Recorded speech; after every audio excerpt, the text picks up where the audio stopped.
Shri Ganesha Sharada Gurubhyo Namaha Ramaya Ramabhadraya Ramachandraya Vedase Raghunathaya Nathaya Sitaya Pataye Namaha. Welcome to all for this session on Ramayana to chapter 49 of Yuddha Kanda. In the previous chapter, we saw Ravana commanded Trijata to take Sita to the warfield and show her Rama and Lakshmana lying there in the pool of blood being hit by the shafts of Indrajita. Vijata then took Sita in the Pushpaka aerial chariot and showed her the scene of the warfield. Thereupon, seeing Rama and Lakshmana lying there in the pool of blood, being covered completely by the shafts, Sita lamented, assuming they both are dead. But then Trijata tried to convince her carefully that they are still alive and nothing happened to them. They may be unconscious, and that is why all the Vanara warriors are keeping a watchful eye over them rather than abandoning their corpses. So, and also, Trijata observed the glory on their faces from the distance and convinced the same to Sita, who, though filled with a little relief, still she is filled with extreme grief. Bound by those formidable weapons, the two sons of Dasharatha, breathing like serpents, lay bleeding on the earth. Those foremost of monkeys, the valiant companions of Sugriva, plunged in grief, were all standing round the two illustrious warriors. Then the mighty Raghava, by virtue of his hardihood and native strength, awoke from his swoon, despite the shafts that held him captive.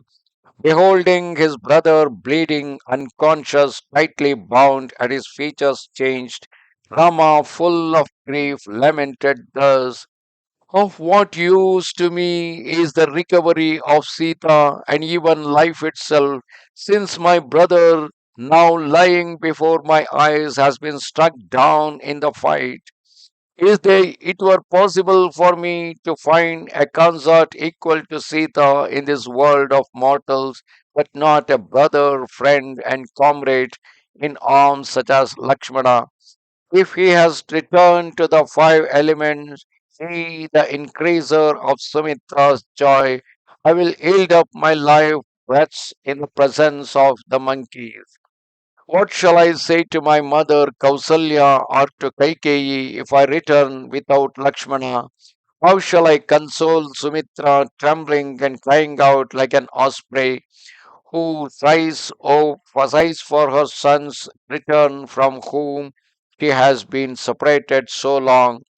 What answer shall I give to Shatrughna and the illustrious Bharata when I return without the one who followed me to the forest?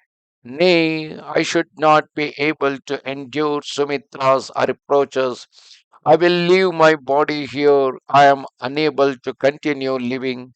Woe unto me and to my lack of nobility, since through my fault Lakshmana has fallen and lies on a bed of arrows as one who has yielded up his life. O Lakshmana, you did ever console me in my great misfortune. Now that you are slain, you will no longer be able to allay my sufferings by your words. You who in this battle struck down innumerable titans or fallen pierced by darts like a hero on the self same field. Lying on a bed of arrows bathed in blood, you are nothing but a heap of weapons. It appears as if the sun has set behind the Astachala mountains. Pierced with spears, your limbs express your glory without the aid of words. I shall follow that illustrious warrior to the region of Yama as he accompanied me when I retired to the forest. He who ever loved his own and was filled with devotion for me lies in the state to which my misdeeds have brought him. Wretch that I am! Even when deeply provoked, that valiant hero never uttered an unpleasant or harsh word. He who was able to lose 500 arrows in one shot and who excelled Kartavirya himself in the science of archery, Lakshmana who was accustomed to a rich couch and who with his arrows could sever those of the mighty Shankara, is lying slain on the earth. Those vain words which I uttered will undoubtedly consume me, since I have not enthroned Vibhishana as king of the Titans. Return at once, O Sugriva, since bereft of my support, you and your leaders will be overcome by Ravana. Recross the sea, accompanied by your army, led by Angada with Nila and Nala, O king.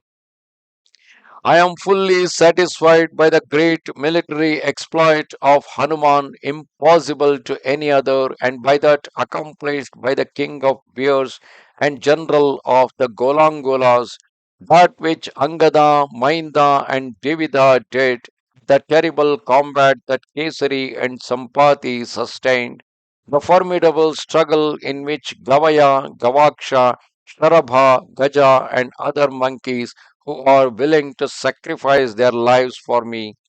They took part, took part, whatever their service they have rendered so far are sufficient for me. Nay, it is not possible for mortals to avoid their destiny. O Sugriva, fearing to fail in your duty, you have done all that a friend and comrade could do. All that is due to friendship, you have accomplished. O foremost of monkeys, I take leave of you all. Go where it seems best to you.